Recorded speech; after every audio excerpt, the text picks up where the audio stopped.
सो hi friends, मैं आप सभी का आप ही के अपने यूट्यूब चैनल स्ट्रीट थ्री 247 में दिल से बहुत बहुत स्वागत करता हूं। So welcome back to SS family. तो दोस्तों, इस वीडियो में डिस्कस करेंगे जीओए अकाउंट्स उड़ान सीरीज़ का 23rd पार्ट। ठीक है, इसके अलावा अगर आपने पुराने पार्ट्स नहीं देखे हैं उड़ान सीरीज़ के, तो एक बार जरूर प्लेलिस्ट विजिट कर लीजिए। जीओए अकाउंट्स 932 के नाम से प्लेलिस्ट है। ठीक है, तो वो जरूर विजिट कर लेना, वहाँ पे इसके पुराने पार्ट्स आपको जरूर देखने को मिल जाएंगे। ट्राई कीजिए, अटेम्प्ट कीजिए क्वेश्चंस को, क्योंकि मैक्सिमम पॉसिबिलिटी रहेगी कि इस तरह के क्वेश्चंस आपको देखने को मिलेंगे।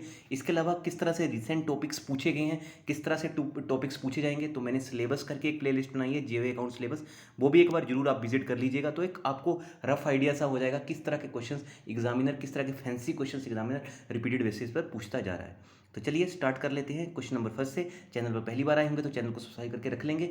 वीडियो अच्छी लगेगी तो जरूर अपने दोस्तों के साथ शेयर कर देंगे और वीडियो को भी जल्दी से लाइक कर देंगे। But is the main objective of financial accounting. तो फाइनेंशियल अकाउंटिंग का मेन मतलब क्या है, ठीक है, आपको ये बताना है।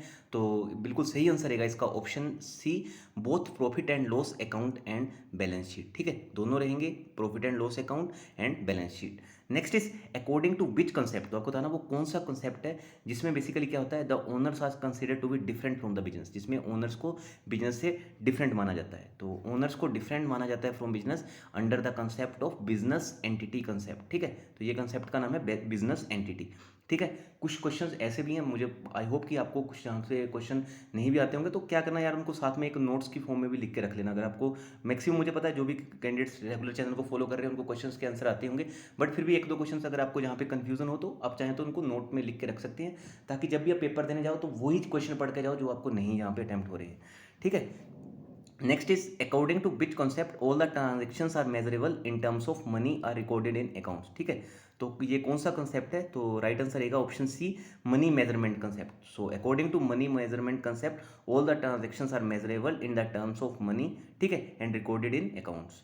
Next is while putting the value और प्राइस ऑफ एन एंटिटी। ठीक है, जब भी आप किसी चीज़ का कोई प्राइस रखते हो या वैल्यू रखते हो, ठीक है, किसी एंटिटी का, in financial record the lowest price is recorded, note the current price और market value, this is known as. ठीक है, तो इसको बेसिकली क्या बोला जाता है, तो इसको बोला जाता है ऑप्शन बी, कंजर्वेटिविज्म। ठीक है, कंजर्वेटिज्म याद रखना, option option B. Let's move to the next question. तो अराउंड 25 क्वेश्चन है।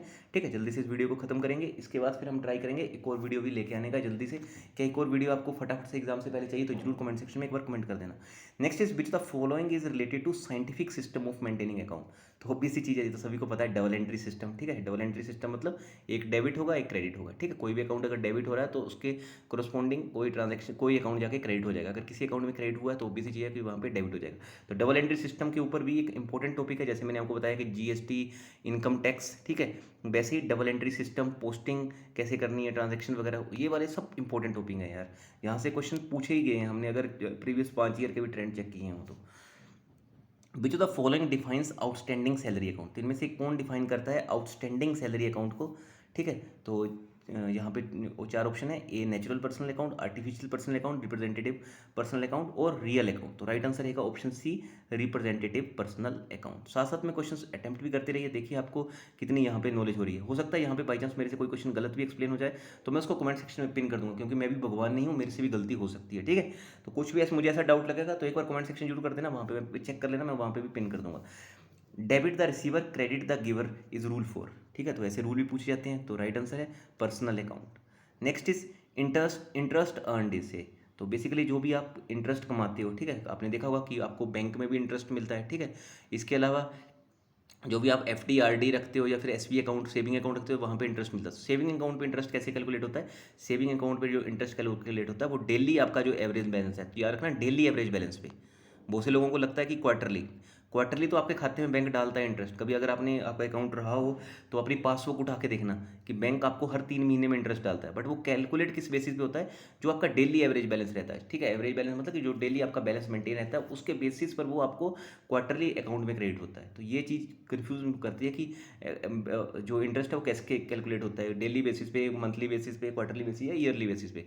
तो बहुत से लोगों को लगता है वो क्वार्टरली बेसिस पे होता है, क्योंकि वो क्रेडिट खाते में क्रेडिट बेसिस पे, सॉरी, क्वार्टरली बेसिस पे हो रहा है, बट वो कैलकुलेशन होती है उसकी डेली जो आपका एवरेज बैलेंस है उसके बेसिस पे। ठीक है, ये चीज़ दोनों डिफरेंट है, प्लीज़ ध्यान रखना। अगर आपके पास पासबुक कभी भी पड़ी होगी साथ में तो एक बार चेक कर लेना कि किस तरह से आपको वो 3 3 महीने में आपको इंटरेस्ट मिला होगा। चलिए मूव करते हैं नेक्स्ट क्वेश्चन की तरफ। इन्वेस्टमेंट इज ए, तो इन्वेस्टमेंट क्या है? तो राइट आंसर रहेगा investment is a real account. ठीक है, investment is a real account, it is not a personal account. Trading account is a, तो ट्रेडिंग अकाउंट किस तरह का अकाउंट होता है? ठीक है, तो ट्रेडिंग अकाउंट ऑब्वियस चीज़ है कि ये कोई इन्वेस्टमेंट नहीं है, यहाँ पे आप ट्रेड कर रहे हो। ट्रेडिंग मतलब जैसे आप शेयर की ट्रेडिंग कर रहे हो। ठीक है, कुछ लोग प्रॉपर्टी ट्रेडिंग करते हैं, कुछ लोग गोल्ड की ट्रेडिंग करते हैं। ठीक है, तो ट्रेडिंग अकाउंट जनरली क्या होता है? नॉमिनल अकाउंट होता है, ऑप्शन सी। ठीक है, profit and loss account starts with, तो प्रॉफिट एंड लॉस अकाउंट किस चीज़ से स्टार्ट होते हैं?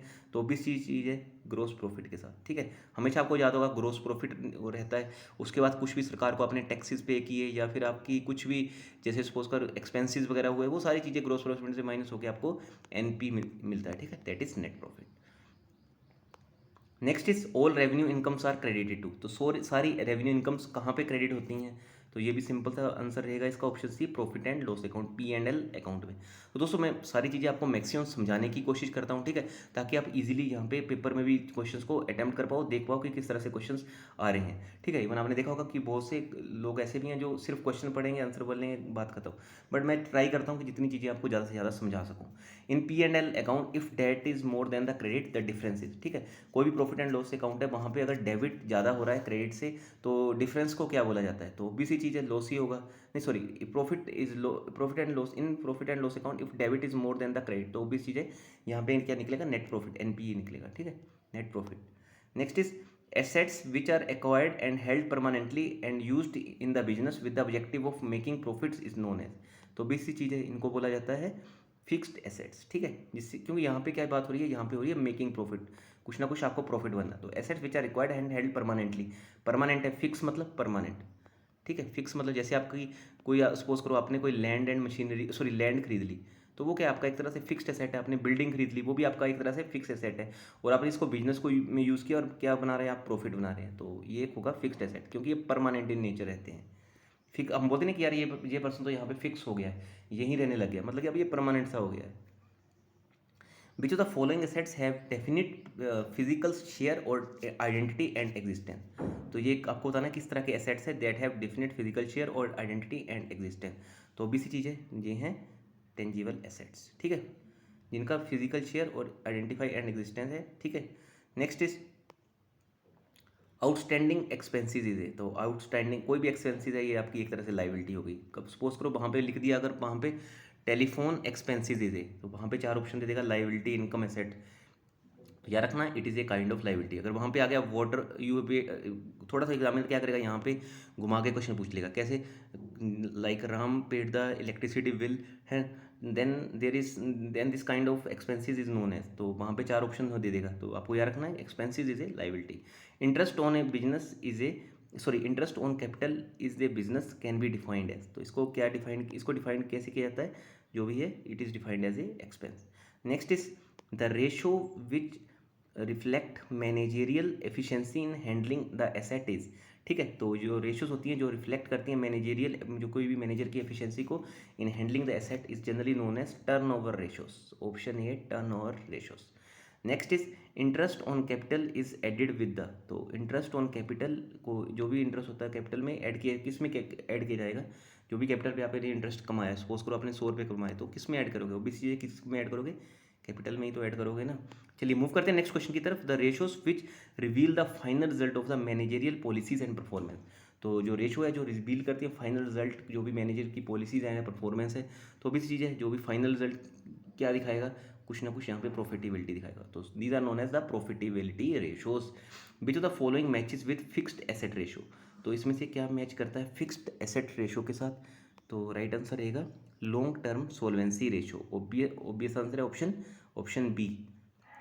Next is the ratio which determine the profitability from the share holder point of view, तो जो रेशो डिटरमाइन करती है प्रॉफिटेबिलिटी जो कि शेयर होल्डर के पॉइंट ऑफ व्यू से होती है। ठीक है, शेयर होल्डर को भी तो प्रॉफिटेबिलिटी चाहिए, क्योंकि शेयर होल्डर को जहाँ पे डिविडेंड, बोनस, स्प्लिट, इन सब शेयर्स का फायदा उठाना होता है। ठीक है, डिविडेंड क्या होता है? डिविडेंड मतलब लाभांश, जैसे कंपनी को कुछ प्रॉफिट हुआ तो उसमें से कुछ हिस्सा वो शेयर होल्डर को दे देगी, ठीक है, तो that is known as dividend. Bonus मतलब कभी कभी क्या शेयर कंपनी करती है, सपोज करो आपके अपने 2 शेयर लिए हैं तो 2 के ऊपर 2 शेयर दे देगी तो आपके शेयर 4 हो जाएंगे, मतलब कि आपको एक्स्ट्रा बोनस दे दी। स्प्लिट मतलब कंपनी की अगर फेस वैल्यू है 1:10 की तो वो क्या करेगी, अपने आप को स्प्लिट कर देगी, ठीक है। जैसे तो स्प्लिट करके मतलब कि वो बोलेगी या तो मैं एक पर्सन को 10 में से मतलब कि पर शेयर में 5 कर दूंगा तो उसका स्प्लिट वैल्यू 1 से कम होकर 10 से कम होकर 5 हो जाएगी, मतलब कि यहाँ पे वो जो स्टॉक प्राइस होगा वो स्प्लिट हो जाएगा। जैसे सपोज करो 7,500 का स्टॉक चल रहा है, वो कंपनी कह रही है कि मेरे को 1:10 में स्प्लिट होना है, तो वही स्टॉक की वैल्यू गिर के आपकी 750 रुपये हो जाएगी, ठीक है। और आपके पास शेयर कितने हो जाएंगे, शेयर हो जाएंगे, अगर आपके पास एक शेयर है 750 का तो वो हो जाएंगे 10 शेयर।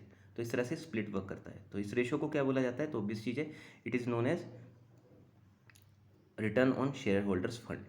जो भी आप क्योंकि ये सारे बोनस डिविडेंड या फिर ये अपना स्प्लिट जो मैंने आपको बताया, ये सब क्या करते हैं, शेयर होल्डर को रिटर्न प्रोवाइड करते हैं। कभी भी शेयर होल्डर ये नहीं चाहता है कि इसकी कंपनी इसको स्प्लिट ना दे, बोनस ना दे, डिविडेंड ना दे, क्योंकि एक तरह से आप कह सकते हो एक्स्ट्रा इनकम है। जिस तरह से हमें इंटरेस्ट जरूरी होता है, ठीक है, एफडी आरडी रखते हैं, सेविंग अकाउंट खोलते हैं तो हमें इंटरेस्ट चाहिए, वैसे ही यहाँ पे रिटर्न जो भी शेयर होल्डर होते हैं जो शेयर मार्केट में इन्वेस्टमेंट करते हैं तो उनको बोनस डिविडेंड और स्प्लिट के रूप में इंटरेस्ट चाहिए रहते हैं। Next is the ratio which shows the proportion of profits retained in the business out of the current year profit से। तो इस रेशो का क्या बोला जाता है, it is name as retained earning ratio, option A. Next is how the dividend is related to the market value of share. तो डिविडेंड किस तरह से रिलेटेड होता है मार्केट वैल्यू ऑफ शेयर से, तो भी चीज़ें बता चुका हूँ, डिविडेंड यील्ड रेशो की तरह से, ठीक है, डिविडेंड यील्ड रेशो की तरह। जो आप देखते होंगे जो भी आप बड़े बड़े एस इन्वेस्टर हैं, जैसे आपने नाम भी सुना होगा, ठीक है, जैसे शायद आपने नाम सुना होगा राकेश झुंझुनवाला जी का, फिर राधा कृष्ण दमानी डीमार्ट के जो फाउंडर माने जाते हैं, ठीक है, ऐसे विजय केडिया सर। तो ये हमेशा ऐसे स्टॉक्स के ऊपर इन्वेस्टमेंट करते हैं जहाँ पे डिविडेंड यील्ड सबसे ज़्यादा रहता है, ठीक है, डिविडेंड यील्ड सबसे ज़्यादा रहता है। तो राइट आंसर रहेगा यहाँ पे भी option D, dividend yield ratio. Next is which ratio is calculated to ascertain the efficiency of inventory management in terms of capital management.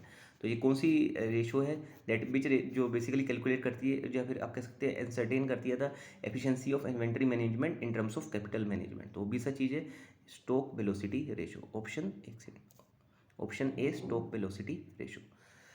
तो चलिए दोस्तों, इस वीडियो में इतना ही था। वीडियो अच्छी लगी होगी तो यार जरूर लाइक कर देना, ज़्यादा से ज़्यादा अपने दोस्तों के साथ शेयर करना, ठीक है। जितने भी आपके ग्रुप्स हैं, चाहे व्हाट्सएप, फेसबुक, इंस्टाग्राम, सब कुछ शेयर कर देना, क्योंकि जितना आप शेयर करोगे आपका खुद का भी ज्ञान बढ़ेगा और आपके दोस्तों का भी।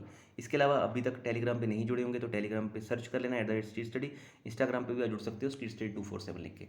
तो चलिए दोस्तों, इस वीडियो में इतना ही था। Thanks for watching the video. बहुत जल्दी मिलते हैं नेक्स्ट वीडियो के साथ।